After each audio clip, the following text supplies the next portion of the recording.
특징은 이제 말을 예의 있게 해서 사람을 꿀리는 생황도화는 아주 좋은 겁니다. 도화는 도화인데 못 쓰는 도화다, 하천한 도화다 이렇게 보면 될 것 같은데요. 도화의 종류가 여러 가지가 있더라고요. 네. 좀 알려주실 수 있나요? 아주 많아서요. 시간이 좀 걸리는데요. 먼저 도화를 정하는 기준부터 알아보겠는데요. 명리 이론에는 12운성 이론이 있습니다. 12운성 중에서 목욕에 해당이 되는 게 있고요. 연지 기준에 도화를 정하는 것이 있는데 일강 기준으로 따지는 도화부터 말씀을 드려보겠는데요. 일강 기준 12운성의 목욕에 해당되는 것을 목욕도화라고 부르는데요. 목욕에 대해서 말씀을 드리면 남녀가 운후 지정을 나누기 위해서는 몸을 정갈히 해야 되겠는데 그래서 나체로 있기 때문에 목욕도화 이렇게 부르고 있고요. 이것을 나형도화다라고 부를 수도 있습니다. 벌거숭이 이렇게 말을 할 수가 있습니다. 생황도화도 말씀을 해주실 수 있나요? 12운성 중에서 장생하고 제왕이라는 게 있는데요. 도화는 도화인데 장생이나 제왕에 해당되는 도화를 생왕도화입니다. 근데 이 생왕도화는 네. 아주 좋은 겁니다.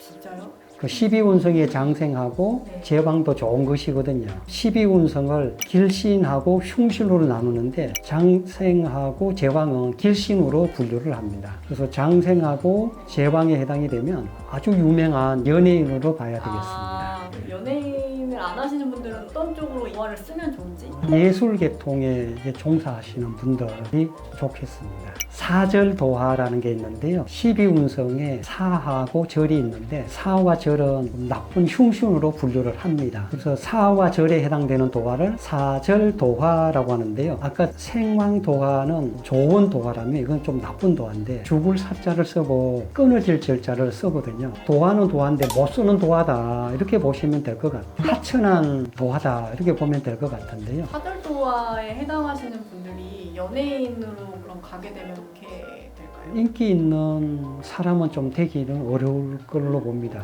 그러니까 인기랑은 좀 다른 도화인가요? 이거는 그럼? 네, 저보다 더 잘 아실 수도 있는데 이제 가수 중에서는 가수라고 하는 것을 이용을 해서 함부로 몸을 쓰는 분들이 있어요. 뭐 그런 분들이 사절도화에 해당되지 않을까 싶습니다. 그 다음에 걸록도화라는 게 있는데요. 12운성의 걸록이라고 있습니다. 걸록에 해당되기도 하고 도화에도 해당이 되기도 하면 걸록도화라고 하는데 주색 잡기를 이용을 해서 생업을 삼는 사람입니다. 예를 들면 결혼 상담업소에서 상담업에 종사하거나 중매장이가 될 것 같고요. 그리고 이제 도박업자, 바람잡이, 숙박업에 종사하시는 분들, 주류업에 이렇게 종사하시는 분들, 이런 분들이 걸록도화에 해당이 됩니다.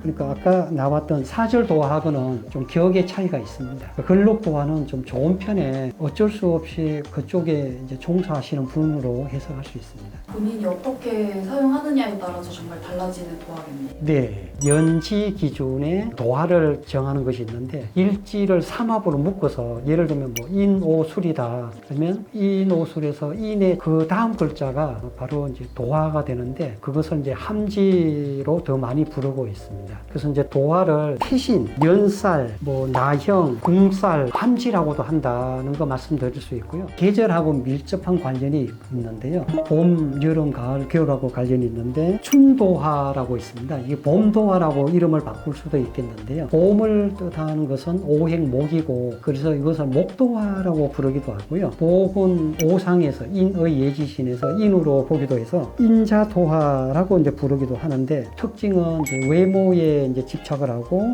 정신적인 사랑을 좀 추구하는 그런 도화라고 할 수가 있고요. 일단 이제 오행의 목은 양에 속하니까 표현을 잘하는 쪽에 들어가고요. 그 다음으로는 하도화를 해보겠습니다. 예, 여름도화라고 이름을 바꿀 수도 있겠는데요. 오행의 화는 인의 예지신에서 예에 해당이 돼서 예의가 바른 도화라고 할 수가 있겠습니다. 그래서 말을 이제 점잖게 하고 예의 있게 해서 사람을 홀리는 그런 도화 성질이 있는데 오행의 화는 화끈하다, 정열적이다 이런 뜻이 있기 때문에 정열적인 도화라고 해석할 수가 있습니다. 그리고 세 번째는 추도화.